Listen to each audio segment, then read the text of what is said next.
Welcome back to the channel, folks, and welcome back to this new series that I'm doing on my new acquisition, the Kawasaki KH250 that I bought, well, I got it last Friday. It's now, when I'm filming this, Wednesday the 13th of May, and I've still not managed to get it started. A few of you have given me some more ideas of things to look at. We're going to try some of those today.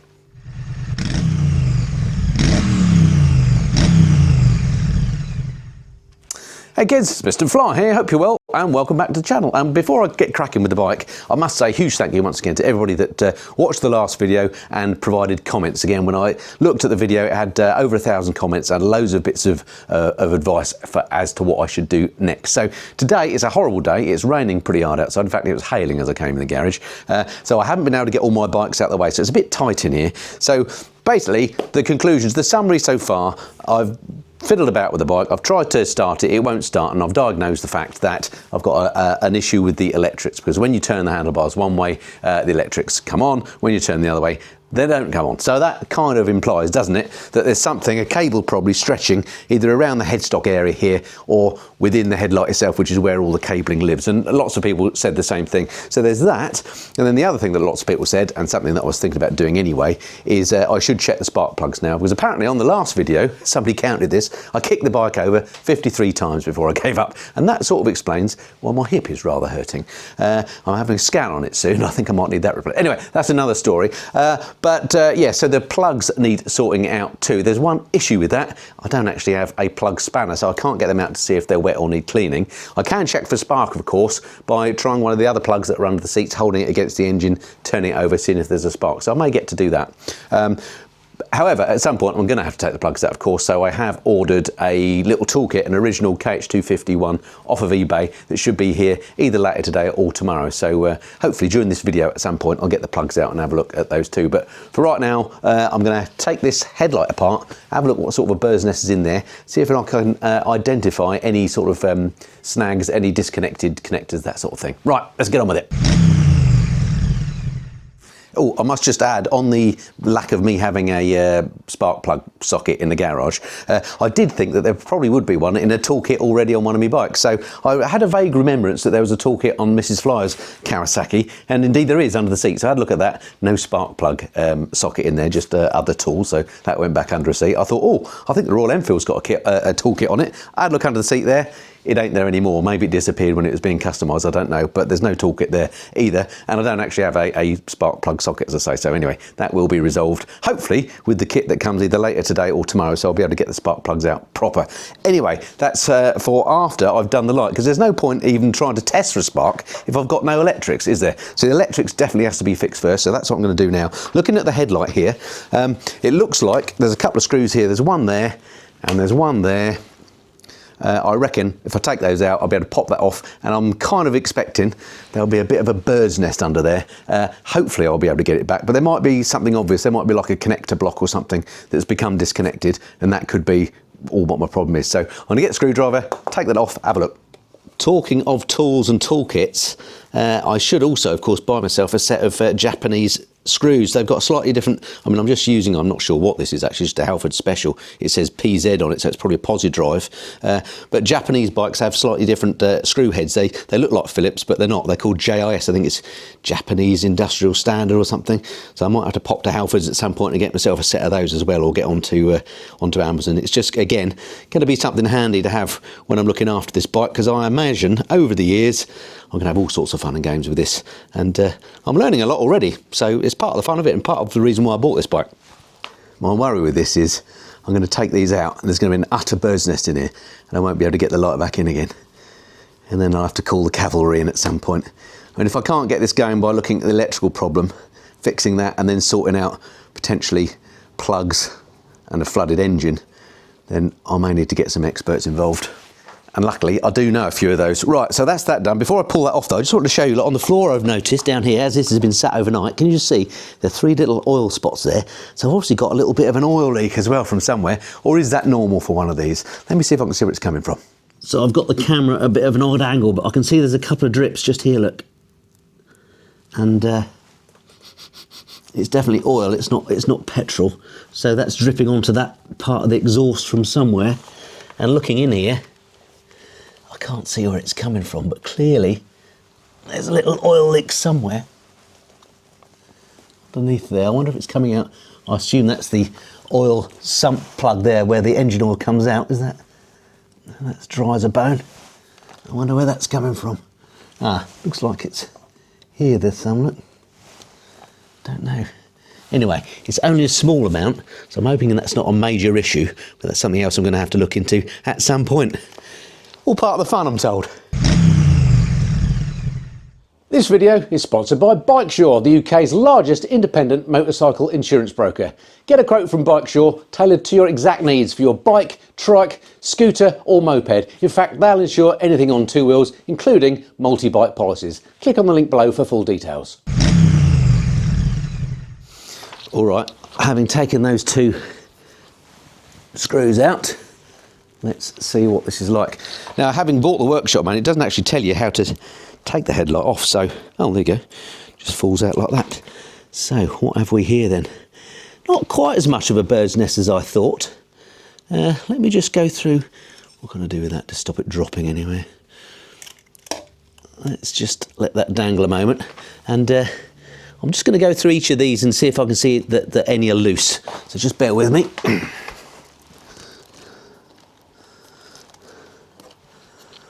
I need some way of holding that. Any hints on that would be good.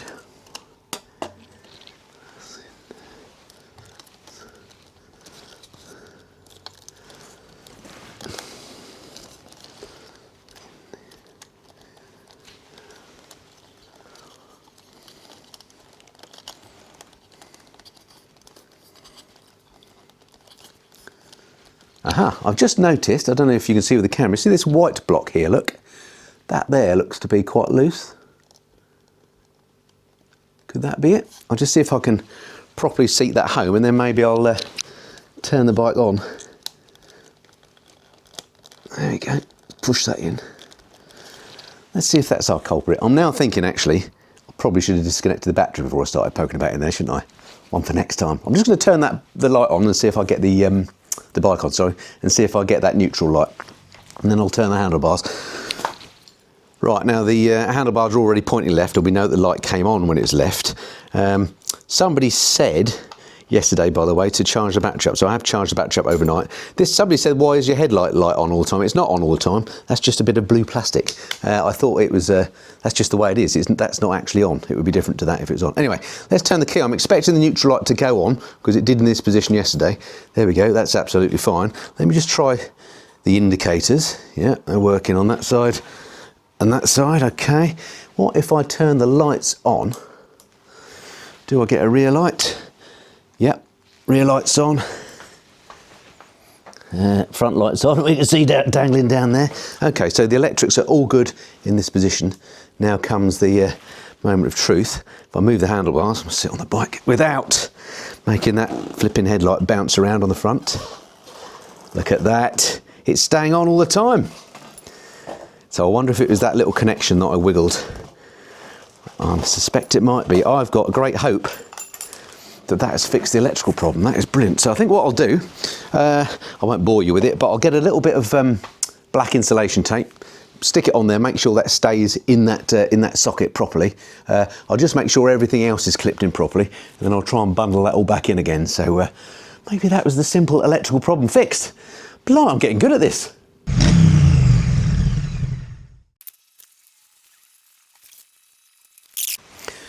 Right, what I've done is I've put a little bit of black insulation tape on there to try and hold that in place, and then I've moved the handlebars from side to side so that I can see when it's tense. This was obviously when it was most stressed, that it's still okay when it's in that position. So what I'll do now, try and stuff all the wires back in, which will be interesting, get the light bolted back on, and then see if it's still behaving itself. So I'll do that now. Right, just before I do that, a couple more things you might have some advice on me for here. As I was looking in here, look, I've noticed there's a socket there, look, with absolutely nothing in it. And there's nothing I can find in here that looks like it might plug in there. It's just like a spare one, and it's on a brown wire. So I'll see if I can look on the wiring diagram, see if that means anything to me. There is what looks like a plug, a male here, look, but it's been taped off, and that's on a black wire. So there's two bits there that aren't plugged into anything. I'm not quite sure what that's about. So there's a black wire and a brown wire that are plugged into Nout. Everything else looks like it's properly plugged in. Right, okay, to get the headlight bezel back on.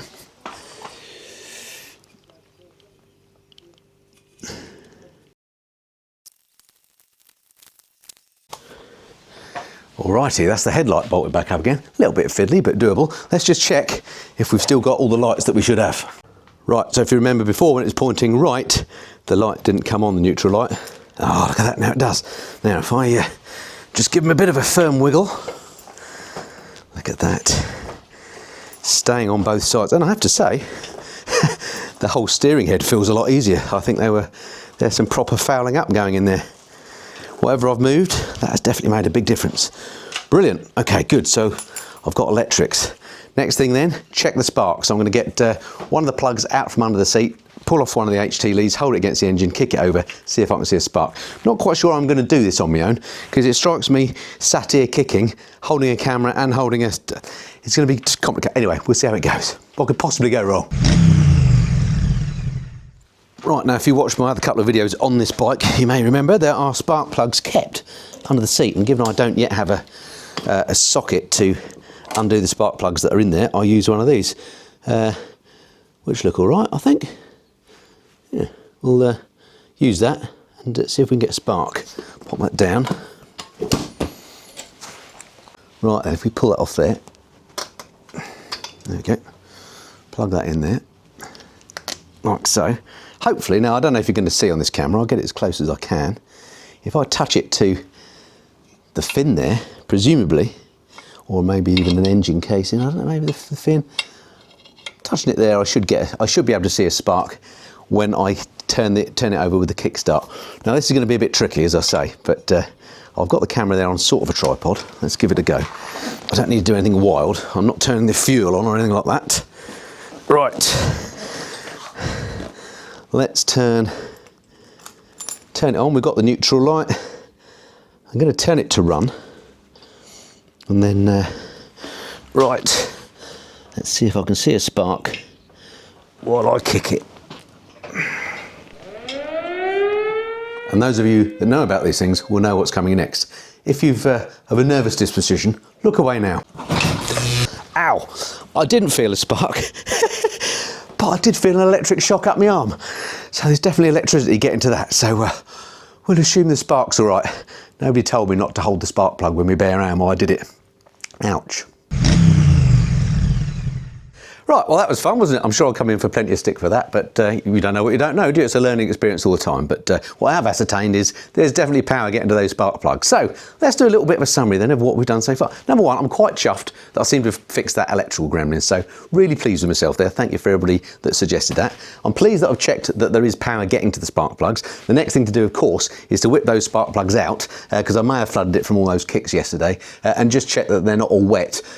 If they are wet, then I have to dry them, which I'll do with some tissue paper and stuff, and people have mentioned drying them off with a blow lamp and stuff like that. Well, I don't have a blow lamp, but I do have a barbecue, so I'm wondering about maybe doing a milliard special and popping them in the barbecue for a bit and leaving them on 200 degrees for a few minutes or something. Other people have said put them back in when they're still warm. That sometimes helps, but what could possibly go wrong with that? Anyway, so that's that, but unfortunately I can't do that on this video because it's still Wednesday. The postman hasn't been and brought that toolkit yet, so fingers crossed it comes tonight, and if that's the case, I shall endeavour to get another video up either tomorrow, Thursday or Friday, with me cleaning those spark plugs out, making sure they're dry, reconnecting them, and then hopefully I see no reason why it won't start.